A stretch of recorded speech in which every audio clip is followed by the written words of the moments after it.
श्री अद्वैत गदाधर शिवासदि गौर भक्त वृंद। हरे कृष्णा कृष्ण कृष्णा हरे हरे, हरे राम राम राम हरे हरे। हरे कृष्णा। प्रिय पंचशील भक्तवृंद, दामोदर देश भक्तवृंद, फेसबुक के भाग्यशाली भक्तों, रुद्र गीत के अंतर्गत 44वां श्लोक चौथे स्कंद के 24वें अध्याय का कल हम अध्ययन कर रहे थे। दर्शनम नो दिदृक्षो नाम देहि भागवता अर्चितम रूपम प्रियतमम स्वानाम सर्व इंद्रिय गुणा अंजनम। भगवान शंकर कहते हैं, भगवान उस आपके रूप का दर्शन कराओ जिसकी पूजा आपके भक्त करते हैं और जो आपके भक्तों को बहुत प्रिय है और जिसको देखने से सारे मन और इंद्रियों को आनंद प्राप्त हो। तो इसमें हमने कल चक्रवर्ती पाद के भाव में देखा था कि न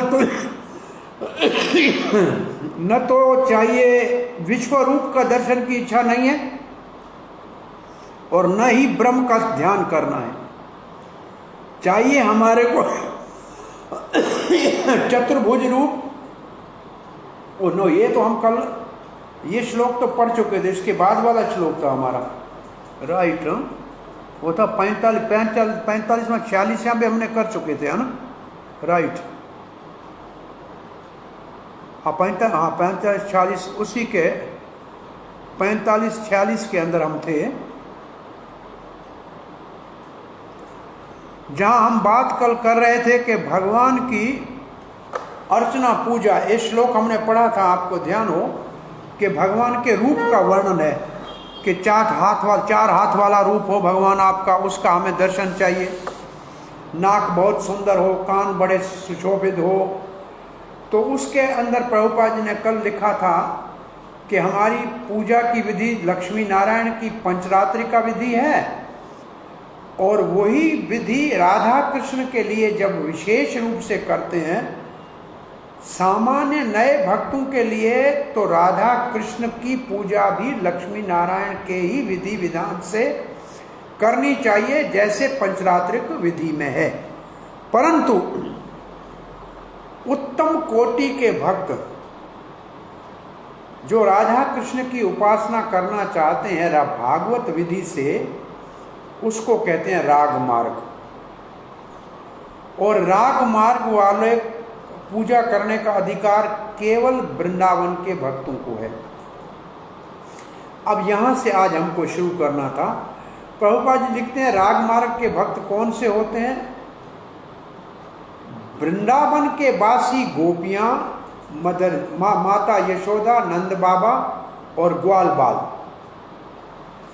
गैया, ये सब जो है ये राग मार्ग अथवा भागवत मार्ग के स्तर के भक्त हैं। गाय भी, गाय शांत रस में है, भगवान के सेवक रक्तक पत्रक दास्य रस में है, ग्वाल बाल सखा रस में है, यशोदा मैया नंद बाबा वात्सल्य रस में है, गोपियां माधुर्य रस में। तो ये सब रस वृंदावन में है। अब प्रभुपाद जी इन रसों के नाम लिख रहे हैं। ये पहले ऊपर लिखा क्या? ऊपर लिखा इनका वर्णन, अब लिख रहे हैं इनका नाम। 5 कौन से रस हैं? क्या नाम प्रभुपाद जी लिख रहे हैं? दास्य रस, हाँ, दास्य, सखा, वात्सल्य, माधुर्य और शांत आखिर में लिखा है। तो गाय शांत रस की है। अब प्रभुपाद जी कहते हैं इनमें भी, इन 5 रसों में भी भागवत मार्ग वो तो विशेष रूप से वात्सल्य और माधुर्य, इसका मतलब गोपियां और नंद यशोदा आदि। और तीसरा वो भगवान के सखा, जिसके लिए एक नाम लिखा है विश्रम्भ सखा। विश्रम्भ सखा का अर्थ है ऐसे सखा जो भगवान को अपने समान समझते हैं। भगवान को भगवान कभी नहीं समझते हैं, उसको कहते हैं विश्रम्भ सखा। अब प्रभुपाद जी यहाँ अंतर बता रहे हैं कि सखा अर्जुन भी है और सखा वृंदावन के अंदर श्रीधामा सुदामा मधुमंगल है। अंतर दोनों में है। अर्जुन ने जब विश्व रूप देखा तो भयभीत हो गया, आश्चर्यचकित हो गया, ऐश्वर्य से प्रभावित हो गया, अभिभूत हो गया। परंतु वृंदावन के सखाओं ने कितने असुरों को मारते देखा, कभी आश्चर्यचकित नहीं हुए। वो तो खेल में कृष्ण को अपने समान समझ के कृष्ण हार जाता तो कृष्ण के कंधों के ऊपर भी चढ़ जाते थे। तो ऐसे जो सखा हैं वो राग मार्ग के सखा कहे जाते हैं और ऐसे सखाओं के लिए नाम पुनः प्रभुपाद जी कहते हैं विश्रम्भ सखा। विश्रम्भ सखा जो भगवान के है वो राग मार्ग के है। तो वृंदावन की भक्ति है राग मार्ग की। अब प्रभुपाद जी कर रहे हैं सावधान। क्या सावधान कर रहे हैं? बोला पहले अगर विधि मार्ग से भक्ति की नहीं, पंचरात्रिका विधि से पहले नेमू से साधन भक्ति की नहीं और सीधा ही राग मार्ग की भक्ति में गए तो बनावटी भक्त कहलाएंगे। उनको कहते हैं सहजिया। सहजिया का अर्थ है कि इतनी उत्तम प्रेम की भक्ति को सहज सामान्य समझना मूर्खता है। तो इसलिए प्रभुपाद जी सहजियों का उदाहरण देके कह रहे हैं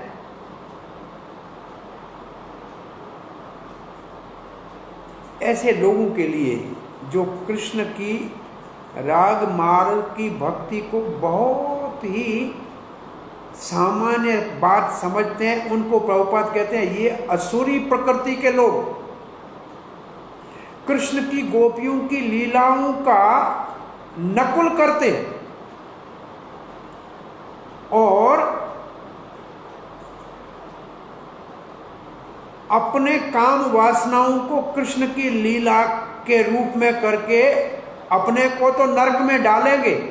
लिखा है प्रभुपाद लिखा है। और पुस्तक भी लिखते हैं, भजन भी लिखते हैं राग मार्ग के भाव के, लेकिन उनका स्तर काम का होता है, इसलिए नरकगामी है ऐसे नास्तिक। इसलिए स्वयं तो नरक में जाएंगे परंतु सबको नरक में धकेल रहे हैं, ये प्रभुपाद जी का कहना है। इसलिए पहले विधि मार्ग से लक्ष्मी नारायण के भाव से भले मंदिर में राधा कृष्ण की स्थापना हो पर पूजा लक्ष्मी नारायण के भाव से करें। प्रभुपाद जी बड़ी अच्छी बात लिखते हैं, कृष्ण राधा कृष्ण में लक्ष्मी नारायण तो समाये हुए हैं, तो इसमें कोई भेद नहीं है क्योंकि लक्ष्मी नारायण तो राधा कृष्ण में समाये हुए हैं। इसलिए जब हम राधा कृष्ण को लक्ष्मी नारायण के भाव से पूजा करते हैं तो भी उसी के अंदर हैं वो। अब प्रभुपाद जी एक और दोनों में अंतर बता रहे हैं कि वैदी भक्ति में भगवान की पूजा करने में 64 अपराध हैं, उनसे बच के पूजा करनी चाहिए। उसको कहा जाता है अर्चना के अपराध, भगवान की पूजा की विधि में अपराध। परंतु राग मार्ग की पूजा में कोई अपराध नहीं है। पूजा वही राधा कृष्ण की, जैसे हम कहें कि हमारे सनातन गोस्वामी पाद अपने राधा मदन मोहन जी को कोई पूजा के लिए व्यवस्था नहीं थी तो आटा पानी में जमुना में भिगो के और कंडे में पका के और खिला देते थे। और लेकिन देखा कि भगवान की वैभव की पूजा लेने की इच्छा है तो मंदिर बना के सेवादारियों को दे दिया, स्वयं जाके पेड़ के नीचे ले बैठ गए। तो कुछ भक्ति राग मार्ग में कोई अपराध नहीं है, पहले ये कही गई है बात। परंतु विधि में जो है बड़ी सावधानी से काम करना पड़ेगा। अगर हम अपराधों को से मुक्त नहीं होंगे तो आगे नहीं बढ़ सकते। अब प्रभुपाद कहते हैं भगवान शंकर कृष्ण की सुंदरता का वर्णन जब कर रहे हैं तो कहते हैं चारवायंत चतुर्बाहु सुजात रुचिरा आननम। चारव आयत चतुर्बाहु, इसका अर्थ है भगवान के चतुर्भुज नारायण और विष्णु का रूप है। और जब सुजात रुचिरानन है इसका मतलब कृष्ण का वर्णन है। वैसे विष्णु तत्व तो लाखों करोड़ों हैं, असंख्य है, परंतु जब ये सुजात शब्द आए, रुचिरानन शब्द आए तो समझना चाहिए ये श्री कृष्ण को लक्षित कर रहा है। अब प्रभुपाद जी कहते भगवान के चार जो भुजाएं हैं और चार भुजाओं में जो चार चिन्ह है, शंख चक्र गदा पद्म, उसका क्या उद्देश्य है? भगवान का शंख और चक्र न गदा और चक्र असुरों के संहार के लिए है। पद्म और कमल और शंख भक्तों के लिए है। कमल भक्तों को लिए लक्ष्मी, सुख सुविधा, उनकी सब आवश्यकता, जैसे जो उनकी जरूरत है, क्या उनकी जो सुख है, अनन्यास चिंतयन्तो माम ये जनाः पर्युपासते तेषां नित्यवियुक्तानां योगक्षेमं वहाम्यहम्।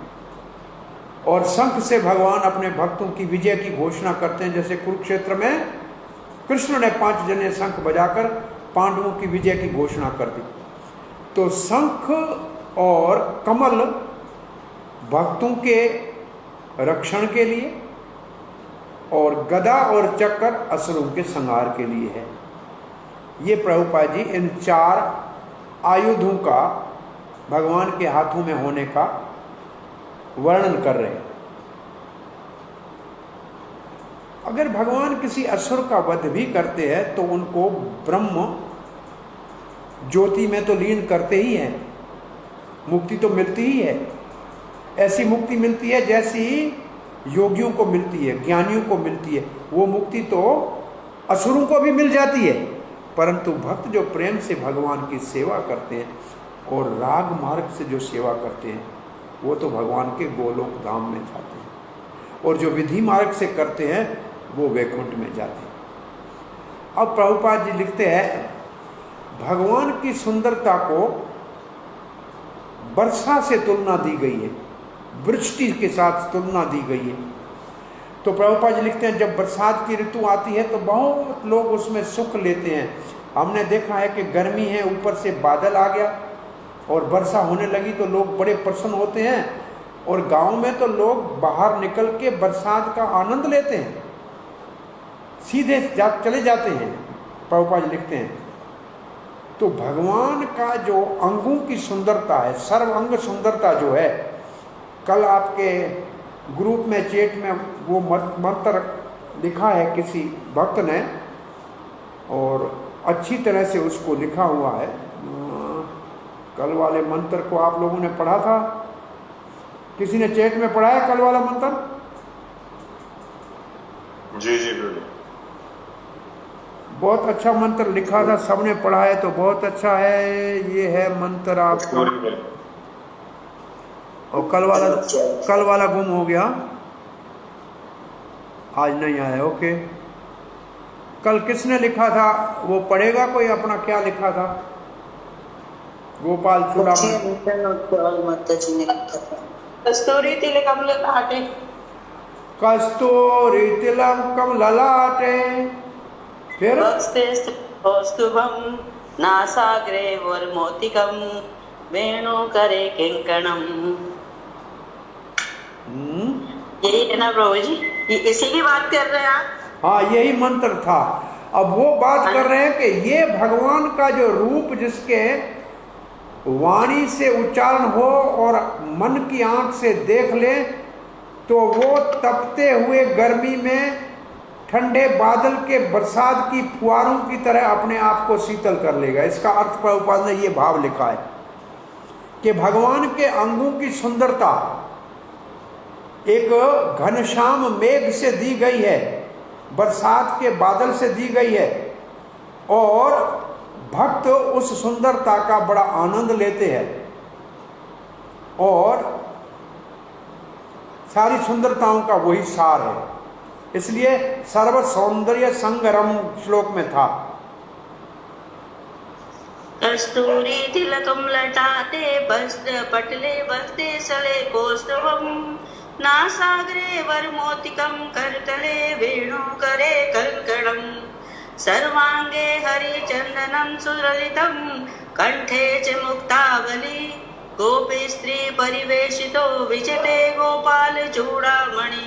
हाँ, बहुत अच्छा। असल में ये वाणी से कहे और हृदय की आंख से इसका दर्शन करे। सब अंगों पे भगवान के चंदन लगा है, नासिका के नीचे मोती है, गले में कौत्सुभ मणि है, और ऐसे भगवान गोपियों के बीच में खड़े हैं। गोपवेश प्रवेशम, गोपियों के बीच में खड़े हैं, बांसुरी बजा रहे हैं। इसको अगर मन की आंख से देखो और ये भगवान दिख जाए तो आपका हृदय शीतल हो जाएगा, संसार के दुख समाप्त हो जाएंगे।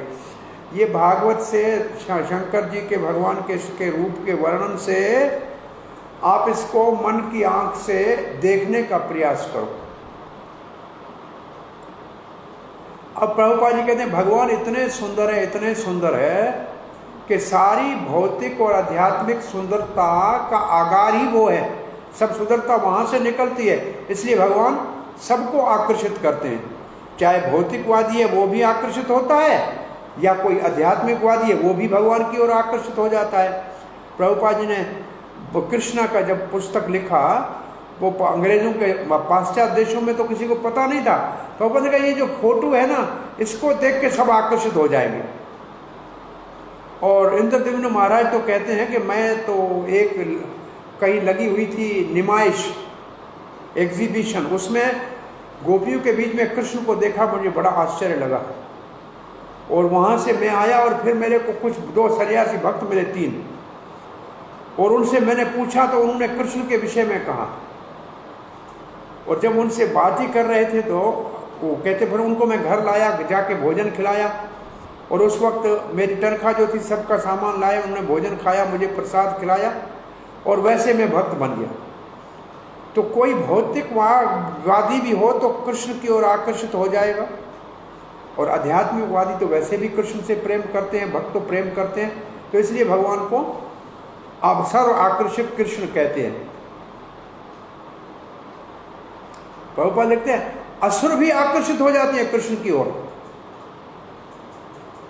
भौतिकवादी भी हो जाते हैं, सभी हो जाते हैं, इसलिए भगवान को कृष्ण कहते हैं। अब प्रभुपाद जी कहते हैं केवल भगवान नहीं, भगवान के भक्त भी सबको अपनी ओर आकर्षित कर दे। ये शुभदा का लक्षण आ जाता है उनके अंदर, सब उनको देख के प्रसन्न हो जाते हैं। जैसे षडोज प्रभुपाद जी अब एक बड़ी बात लिखने जा रहे हैं। प्रभुपाद जी कहते हैं षड गोस्वामी स्तोत्र में लिखा है, धीरा धीर जन प्रिय प्रिय करो। ये जो हमारे इस रूप सनातन जीव गोपाल भट्टदास गोस्वामी जो थे, ये जो धीर भक्त है और जो अधीर असुर है, उन सबको प्रिय थे।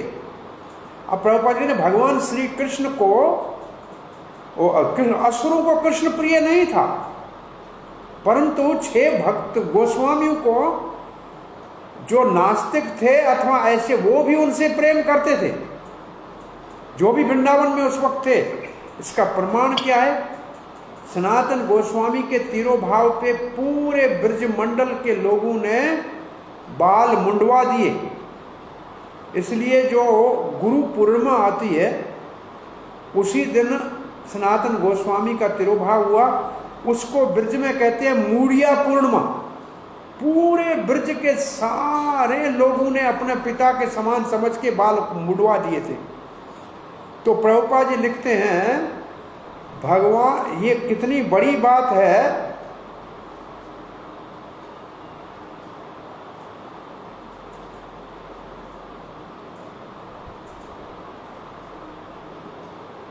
कि भगवान के भक्तों को भगवान अपने से भी ज्यादा महत्व और महिमा देना चाहते हैं।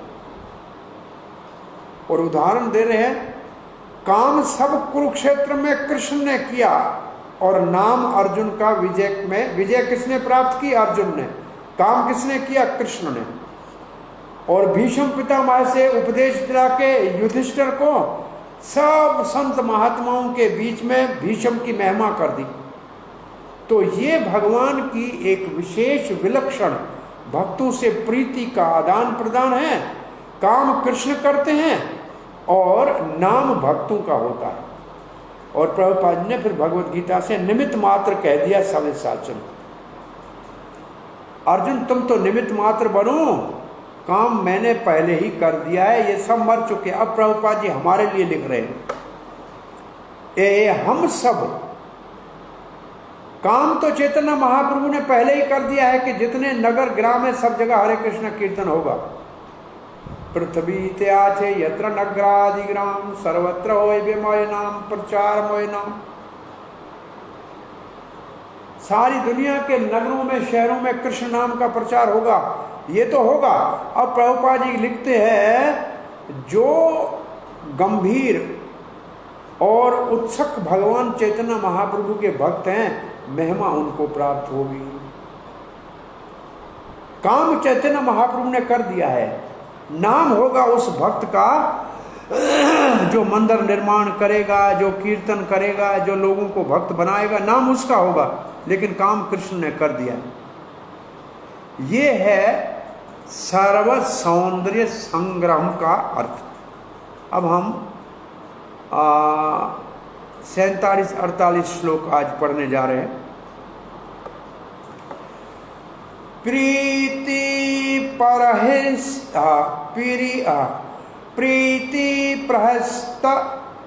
परहस्तापअंगम अलक्कैरूप शोभितम लसत्त पंकज किंजलक्का दुकूलं वृष्टकुंडलं स्फुरित क्रीटवलया हार निपुर मेखलं शंख चक्र गदा पदम माला मणि उत्तम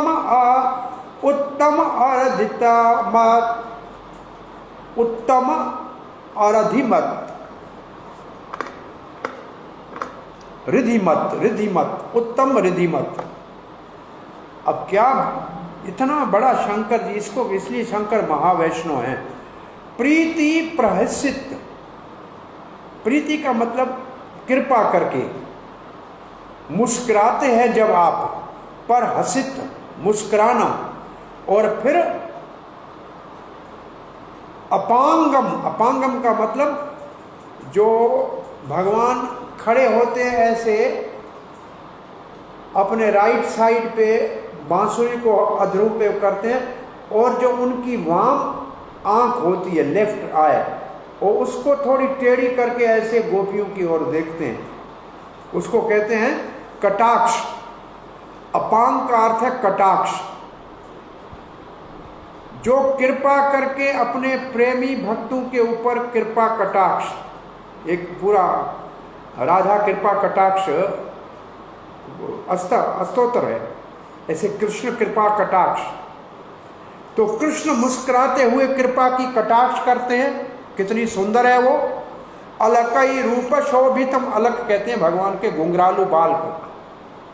भगवान का मुख है कमल, और घुंघराली अलकें जो है वो भंवरों की तरह उसके ऊपर मंडला रही है, और बहुत सुंदर शोभा है भगवान के घुंघराले बालों केशों की।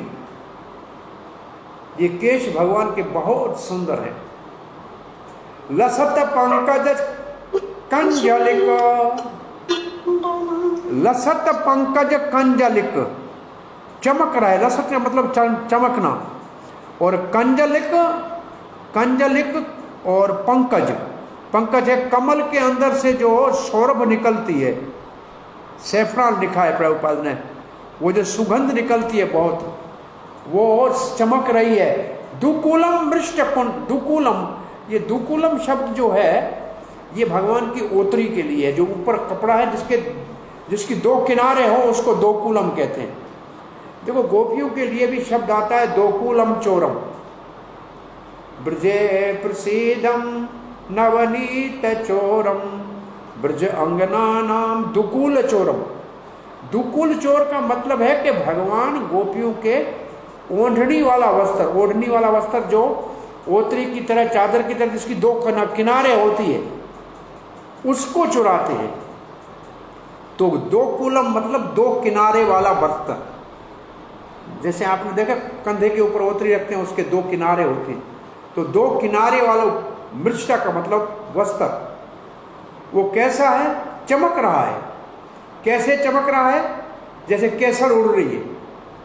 भगवान के पीतांबर जो दुकुल फहरा रहा है ना, वो ऐसे लग रहा है लसत पंकज कंजलक दुकुलम मृष्ट। ये एक ही शब्द है।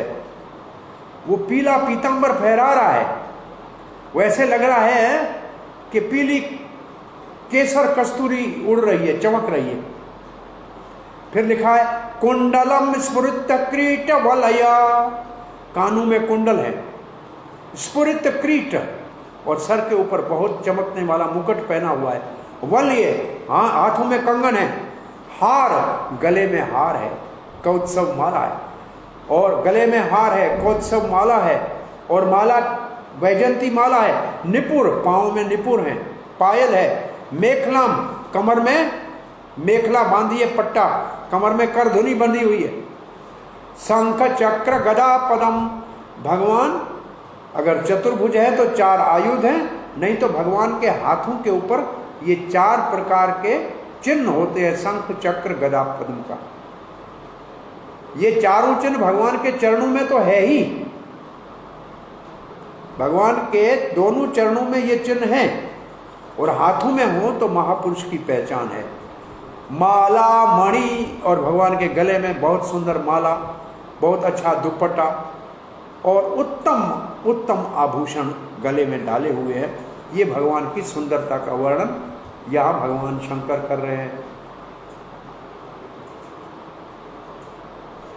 प्रभुपाद लिखते हैं कि अति सुंदर भगवान का स्वरूप है, जिसके मुस्कुराते हुए मुखमंडल से जो वो कटाक्ष अपने प्रिय भक्तों के ऊपर डालते हैं, वो बड़ा शोभनीय है।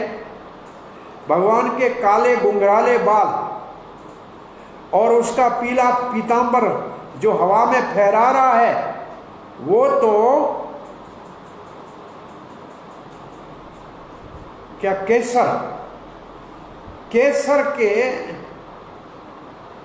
जैसे केसर का किसी ने केसर को ही उछाल दिया हो, जो कमलों से प्रकट हुई है, और उनके चमकीले कानों के कुंडल, सर के ऊपर मुकुट, हाथों में क्या कहा जाए, बाजूबंद, गले में वैजंती माला, और भगवान के पायल, पाँव में पायल, कमर में करधुनी, और सुंदर आभूषण, शंख चक्र गदा का चिन्ह, ये और कौत्सव मणि भगवान की छाती के ऊपर। ये जो इसका दूसरे भी भाव बड़े अच्छे लिखे हैं, तो हम पढ़ते हैं आगे।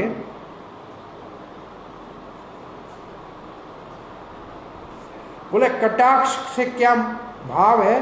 बोला कटाक्ष से भाव ये है कि भगवान के जो प्रेमी भक्त गोपियां हैं, लिखा है अपने वाम आंख के उल्टी आंख से, लेफ्ट साइड की आंख से वो ऐसे देखते हैं। चक्रवर्ती पाद ने ऐसे लिखा है, और प्रभुपाद जी लिखते हैं परासित उपांग का अर्थ है भगवान श्री कृष्ण का मुस्कुराना और कटाक्ष। और किसके लिए है? प्रिय भक्तों के लिए, और विशेष रूप से गोपियों के साथ। भगवान जब गोपियों के साथ विनोद के भाव में होते हैं, हंसी मजाक के भाव में होते हैं, तब वो अपनी प्रेमी भक्त गोपियों के हृदय को चुराने के लिए कटाक्ष से उनकी ओर देखते हैं। शंख चक्र गदा का जहां तक प्रश्न है, या तो भगवान के हाथ में है, या तो भगवान के हथेलियों में इन चारों के चिन्ह हैं। और प्रभुपाद जी लिखते हैं, महापुरुषों के अथवा भगवान के अंदर ये चार चिन्ह पाए जाते हैं। अब 49वां श्लोक हम पढ़ने जा रहे हैं। सिंह स्कंद त्विष्टो बिभ्रत सौभग ग्रीव कौत्सवम श्रिया अनपायिनिया क्षिपिता निक्षास्म उलसता। सिंह स्कंद, भगवान के कंधे कैसे हैं? शेर जैसे। त्विष्टो, चमक रहे हैं। बिभृत, शोभग, चमक रहे हैं। भगवान के कंधों के ऊपर क्या चमक रहे हैं? त्विष्टो, घुंघरालू बाल ऐसे नीचे गए हैं। आपको कभी सुनाया होगा हमने, भगवान के बाल घुंघरालू ऐसे नीचे जाकर फिर ऐसे ऊपर, ऐसे मुड़ के ऊपर आते हैं। जैसे हम बूढ़े आदमी जैसे लाठी उठाते हैं ना, कोई ऐसे ऐसे मुड़ा हुआ लकुन, उस प्रकार के भगवान के बाल ऐसे होते हैं। ये बहुत अच्छी एक कविता थी, अभी कभी आपको सुनाई होगी हमने। ये तो विभाजन से पहले अलीगढ़ के अंदर एक बार कविता चल रही थी, तो एक मुस्लिम भाई कवि ने आधी कविता बोली, काफिर है वो जो न माने इस्लाम को। बोला इस कविता को पूरा करो। तो मदन मोहन मालवीय उठ के खड़े हुए और उन्होंने कहा, लाम की मानंद केशो है घनश्याम के। श्री कृष्ण घनश्याम के जो केश है, बाल है, वो लाम जो उर्दू में, अरबी में लाम लिखा जाता है ना, वो सीधा लकीर आके फिर ऐसे टेढ़ा हो जाता है, उसको लाम बोलते। सीधा आके ऐसे हो जाए तो वो डंडे की तरह से गए। लाम की मानंद केशु है घनश्याम के, काफिर है वो जो न माने इस्लाम को। मतलब कृष्ण के घुंघराले बालों को जो नहीं मानता है वो काफिर है। तो बड़ा उस मुशारे में आनंद हुआ। सबने कहा कि वाह वाह, इतना सुंदर कविता में कृष्ण को लाकर और बाजी जीत गए। तो यहाँ सिंह कंध त्विष्ट हो विभृत, भगवान के जैसे शेर के कंधों के ऊपर चमकीले उनके बाल सुंदर लगते हैं, ऐसे श्री कृष्ण के कंधों के ऊपर बड़े बड़े घुंघरालू केश जो उनके हैं वो चमक रहे हैं। सौभग ग्रीव, ग्रीव कहते हैं गले को, सौभग कौत्सव, कौत्सव मणि वो भगवान के गले में शोभायमान है। ये मणि विशेष है। ये भगवान के चिन्हों में दो चिन्ह हैं जो किसी और में नहीं है। वैकुंठ में सबके चार हाथ हैं, परंतु कौत्सव मणि किसी के पास नहीं, वो केवल भगवान के गले में होती है। ये वैसे कौत्सव मणि है तो भगवान की, परंतु नाग पत्नियों ने कालिया नाग के वहाँ से कौत्सव मणि भगवान को दी थी। भगवान ने नीचे गिराई, उन्होंने उठा के दे दी, ऐसे लिखते हैं, परंतु वो मणि वहाँ से प्रकट हुई और भगवान के गले में बहुत सुंदर है। और इस मणि में कोई सोराख वोराख नहीं है, बिना छिद्र वाली मणि है और भगवान के गले में बहुत शोभायमान है। और श्रिया अनाया, श्रिया श्रिया अनपायन्या, सुंदरता जो कभी कम न पड़े, सदा बढ़ती रहे। क्षिपित निकष अशम, ये निकष अशम क्या है? कसौटी, जिसके ऊपर सोने को घिसा जाता है। काला पत्थर सुनारे के पास होता है, उसके ऊपर सोने को घिस के देखता है कितने क्रेट का है। वो जो जब घिसता है तो उस पत्थर के ऊपर सुनहरी नशा, एक लाइन हो जाती है। ऐसे भगवान के छाती के ऊपर वाम भाग में सोनहरी बालों की एक लकीर है, लक्ष्मी का स्थान है। उसको कितना सुंदर लिखा है, श्रिय अनपायन्या क्षिपिता निक्षित अशम, अशम कहते हैं पत्थर को, तो वो सोने को परखने वाली कसौटी की तरह जैसे सोने की लकीर चमकती है, ऐसे भगवान के वक्ष स्थल के ऊपर लक्ष्मी का चिन्ह चमक रहा है उलसित।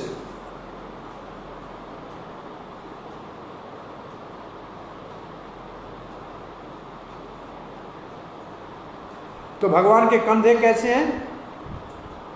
शेर जैसे। चैतन्य महाप्रभु कैसे हैं? सिंह ग्रीवा। प्रभुपाद भगवान चैतन्य महाप्रभु का एक नाम है सिंह ग्रीवा। ग्रीवा का मतलब जिनका स्कंद, सिंह स्कंद, सिंह ग्रीवा, वो ग्रीवा का मतलब गला। उनके ऊपर कैसे, ये कैसे कंधे हैं? जिनके ऊपर सुंदर मालाएं सजी हुई है, बहुत अच्छा कंठहार पहना हुआ है। कंठहार होता है, इसको कंठी कहते हैं। इसका नाम क्या है? कंठी। ये कंठ तक है तो कंठी, और ये नीचे हो गई तो फिर माला हो जाएगी। फिर छाती तक नहीं, कंठ में होनी चाहिए तो कंठी कहलाएगी। तो कंठहार, नेकलेस कहते हैं कंठहार को, जो कंठ में हो, और उससे नीचे होगा तो उसका नाम कुछ और होता था पहले, दोहरी कहते थे हमारे वहां, बड़ी लंबी होती थी, वो नीचे तक जाती है। और एक शब्द लिखा है अंग्रेजी में, यहां आप देखेंगे किसी के पास अंग्रेजी पुस्तक है, एप्योलेट। एप्योलेट का मतलब दुपट्टा। बहुत सुंदर, भगवान के गले का कंधे के ऊपर जो दुपट्टा होता है वो। और दूसरे भी बड़े चमकीले कंधों के ऊपर चमक रहे हैं। इसके साथ साथ भगवान की कौत्सव मणि और भगवान के सांवले वक्षस्थल के ऊपर सुनहरी श्रीवत्स का जो चिन्ह है लक्ष्मी का, वो ऐसे लग रहा है जैसे कसौटी के ऊपर सोना कसा गया है। वो तो उसके सामने कुछ भी नहीं, उससे अति श्रेष्ठ है। सच तो ये है कि कसौटी की चमक को लज्जित करने वाला ऐसा चिन्ह भगवान के वक्षस्थल पे है।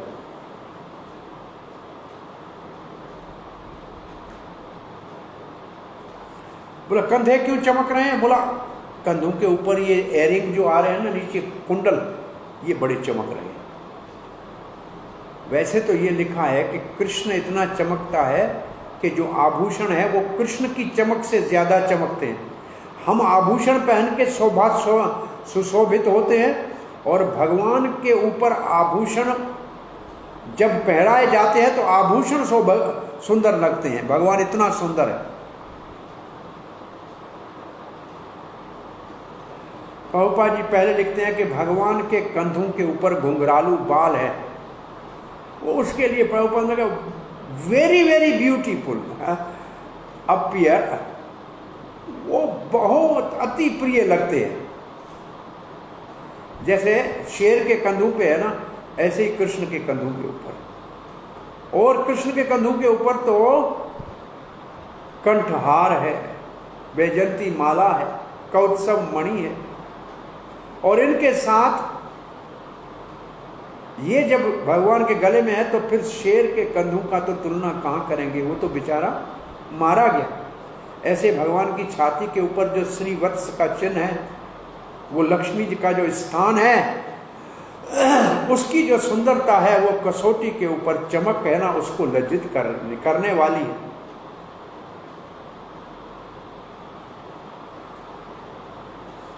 तो ये दो बातें प्रभुपाद जी ने लिखी हैं। एक 50वां श्लोक पढ़ लेते हैं आज। इसके उपरांत क्या है हमारा विभाग, क्या आएगा हमारा, वो कल लिख देना। पूररेचक संविघ्न वलिवल्गु दलोदरम प्रतिशंकरामयद विश्वम नाभ्यावर्त गंभीरया अब भगवान के मुख की सुंदरता, सर्वांग की सुंदरता कहने के बाद पूर्व रेचक, सांस लेते हैं और सांस निकालते हैं। पूर्व रेचक सांस लेना और सांस निकालना। पूर्व का मतलब सांस लेना, रेचक का मतलब निकालना। संविघन वली वलगु, और जब सांस लेते हैं तो भगवान का जो उदर है, पेट है, वो कैसा है? बोला वो है पीपल के पत्ते जैसा। पत्ते के अंदर जो लकीरें होती है ना, पत्ते को ऐसे उसके अंदर लकीरें होती हैं ऐसे, ऐसे भगवान के पीपल के पत्ते जैसा या वट वृक्ष के पत्ते जैसा जो दलोदरम वली वलगु दलो समविगन। समविगन का मतलब ऊपर नीचे, सांस लेने से ऊपर नीचे होता है पेट, वहां लंबा लो नीचे, पेट ऊपर नीचे होता है। तो कैसा है? वली वलगु, वली वलगु। वली लिखें कि जो उस वक्त पेट के अंदर जो कुछ 3-4 बल आते हैं सांस लेते हुए, वो जो बल आते हैं वो बहुत सुंदर है। वलगु वो कैसे हैं? दल। कैसे दल? दल का मतलब पत्ता। कैसा पत्ता? पीपल के पत्ते जैसे। उदरम, भगवान का उदर ऐसा है। प्रतिसंक्रमायत, और फिर उस उदर के अंदर के 3-4 ऐसे लाइन, जैसे आप बहुत सुंदर 3 ऐसी लाइनें भगवान के उदर के ऊपर आ जाती हैं, और उसके बीच में बहुत गंभीर नाभि है। वो गंभीर नाभि के लिए लिखा है नाभ्यावर्त गंभीरा, बहुत गंभीर नाभि है। प्रतिसंकरामयत, और उनके बीच में अंदर ऐसे घूमती घूमती अंदर जाने वाली गंभीर नाभि है। और अब प्रभुपाद जी लिखते हैं भगवान का जो उदर है वो सुंदर है, उसमें 3 लाइनें निकल आती हैं। किसकी? ये आपने देखा है ना, जो जहाँ कराते हैं, क्या क्लबें बनी हुई है आजकल की, बाहर एक पेट के ऊपर 3-3 लकीरें दिखाते हैं, मांसपेशियों की लकीरें जो दिखाते हैं ना, 6 पैक। हाँ, और ये जो वहाँ पर भी जिम में दिखाते हैं, वो जिम वालों में जो जिन दिखाते हैं ना, वो भगवान के 3 ऐसी बहुत सुंदर लकीरें हैं। और भगवान का इतना सुंदर जो ये उदर है, उसकी तुलना पीपल के पत्ते से दी गई है। उसके अंदर जो लकीरें हैं, वो लकीरें भगवान के वो लकीरों से दी गई है। और जब सांस लेते हैं तो ऊपर नीचे होते हैं, तो दिखाई देता है कितना सुंदर है। और फिर उनके बीच में सुंदर गंभीर मतलब गहरी वो नाभि है।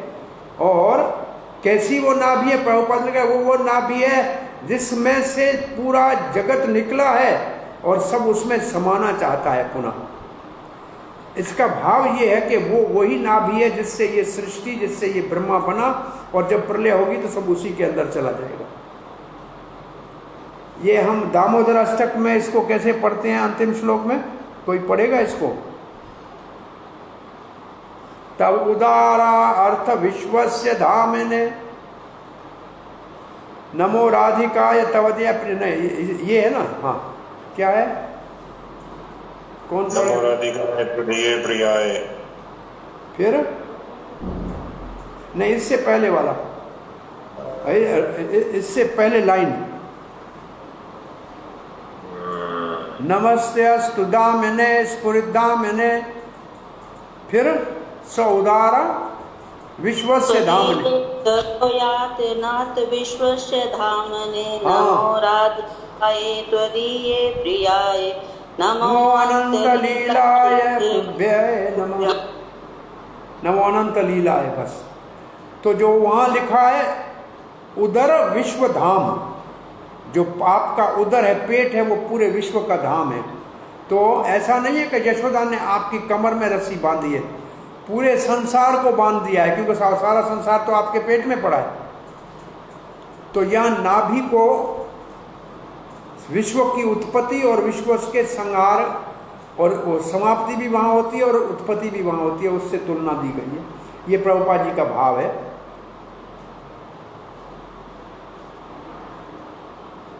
चक्रवर्ती पाद तो सीधा लिखा है कि भगवान आपका उदर पीपल के पत्ते जैसा है, और जैसे पत्ते में जो लकीरें होती हैं वो सांस लेने के समय उसके अंदर वो लकीरें ऊपर नीचे उठती हैं, ये बड़ा सुंदर है। और पूरा विश्व लगता है कि उनकी गंभीर नाभि में, गहरी नाभि में जो बड़ी चक्करवाक की तरह जा रही है उसमें जा रहा है।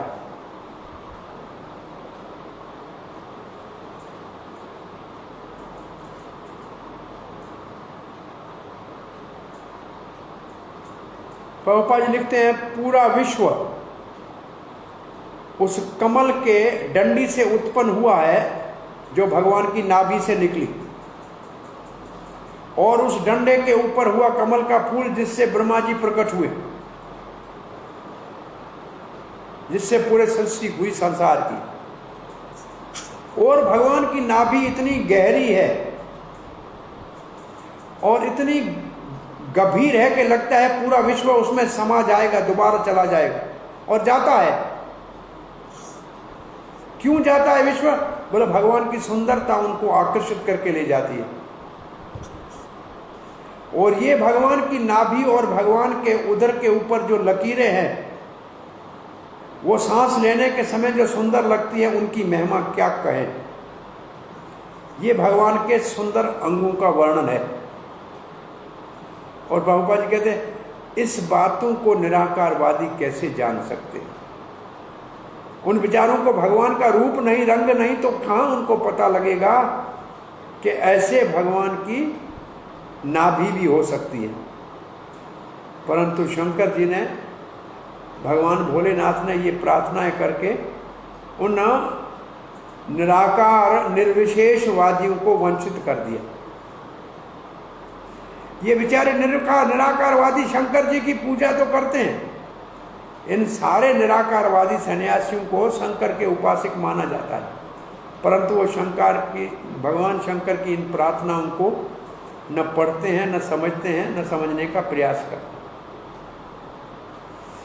भगवान शंकर या भगवान विष्णु के उस गंभीर नाभि और सुंदर उदर का वर्णन कर रहे हैं। शिवव्रंची नूतम, जिस भगवान का पूजन शंकर जी और ब्रह्मा जी करते हैं, वो शंकर जी और ब्रह्मा जी के पूजा करने वाले उस भगवान की पूजा नहीं करते। जिसकी ये पूजा करते हैं निर्विशेषवादी, वो तो करते हैं भगवान विष्णु की पूजा, लेकिन ये सीधा नहीं कर पा रहे हैं बेचारे, दुर्भाग्य है। इसके साथ आज की वाणी को यहाँ विराम देते हैं। कल यहाँ से आगे श्याम श्रोणे अधिरोचिष्णो दुकोल स्वर्ण में कलम समाचार अंग्री जंग उरो निमन जान सुदर्शनम। बहुत सुंदर दर्शन है। चलो ये शाम का दर्शन कल करेंगे। अब कमर की बात कर रहे हैं। श्रोणी कमर को कहते हैं। हरे कृष्णा। कोई प्रश्न जिज्ञासा है? अच्छा प्रभु जी, एक तो ये जो प्रेयर्स हैं रुद्र गीत, ये पूरा चैप्टर है 79 श्लोक तक। चलो ठीक है, तो चलेगा, ये बहुत समय है जी। हाँ, थोड़ा ये हमारा कुछ दिन चलेगा अभी, और मेरे ख्याल में 6-7 दिन चलेगा ये, तो थोड़ा सा 5-7 मिनट आगे पीछे होते रहेंगे, देखेंगे आगे क्या भगवान की इच्छा है। प्रभु जी, ये चीज पूछनी थी, आपने जो आज जो हमने शुरू किया था इसका प्रभुपा जी का पर्पट, उसमें बताया ना कि the 4 arms of Lord Vishnu have different purposes। जी हाँ। 4 जो भुजाएं भगवान की, उसके there are 4 different purposes। 4 जो आयुधर हैं, आयुधर जो हम उत्कल क्षेत्र में हम सुनते हैं कि वो शंख क्षेत्र और पद्म क्षेत्र और चक्र क्षेत्र, वो जो अलग अलग है, उससे कुछ कनेक्शन कुछ हम दे सकते हैं या कुछ समझ सकते हैं? नहीं, ये दूसरे दृष्टिकोण से है। जैसे क्षेत्र अलग हैं, जैसे वो शंख के रूप का जगन्नाथ क्षेत्र शंख क्षेत्र है, वो शंख के आकार का क्षेत्र है। ऐसे दूसरे आकार के कौन से क्षेत्रों का ऐसे वर्णन है कोई? हाँ? पदम क्षेत्र कोणार्क है ना, पदम क्षेत्र कोणार्क पदम क्षेत्र है जी, और चक्र क्षेत्र भुवनेश्वर, भुवनेश्वर चक्र क्षेत्र है। गदा क्षेत्र जाजपुर है। अच्छा, ये 4 क्षेत्र। हाँ, वो बताते कथा एक आती कि भगवान ने 4 आयुधर जो थे अपने वो वहां रखे थे, तो इसलिए 4 क्षेत्र ये उस शेप में माने जाते हैं। तो मैं वही समझना चाहता कि ये जो प्रभुपाद जी बोल रहे हैं, क्या इससे कोई उसका सिग्निफिकेंस या कोई कनेक्शन? उनसे तो नहीं है लगता। यहाँ जो कहा गया है वो ऐसे सीधा है कि ये 2 जो है सिग्निफाई करते हैं भक्तों के लिए, और दो है परित्राणाय साधु नाम के लिए, और 2 है विनाशाय दुष्कृताम के लिए, या इसका ये भाव है। वहाँ तो कोई ऐसा वातावरण है नहीं कि कहाँ कहीं असुर और कहीं भक्त हों। शंख चक्र पद्म वहाँ है 4 क्षेत्र। ये तो ये मेरी नज़र से गुजरा नहीं है ऐसे। शंख चक्र क्षेत्र है, इतना तो ध्यान है। कूर्म क्षेत्र है और क्षेत्रों के नाम हैं। तो वो जगन्नाथपुरी के अंदर, 7 पुरियों में एक पुरी है, पुरी के अंदर है। संभवतः जो भगवान की पुरियां हैं विष्णु की, उसके अंदर ये 4 चिन्ह सब जगह होने चाहिए। वो उन पुरियों की ये सिग्निफिकेंस हो सकती है। ऐसे हम द्वारका में गए तो वो 7 पुरियां, क्या 4 7 पुरियां बता रहे थे, उनके शिखर कितने हैं। तो ये वो कोई उसी क्षेत्र की, इसको कहते हैं धाम महिमा। ये धाम पुराण में इसकी महिमा कुछ लिखी होगी। एक धाम पुराण भी है जिसमें धामों की महिमा है जी, लेकिन इसके उसका संबंध नहीं लग रहा है। हरे कृष्णा। धन्यवाद प्रभु। हरे कृष्णा। हरि बोल। सार्वभौम की की जय। भगवान की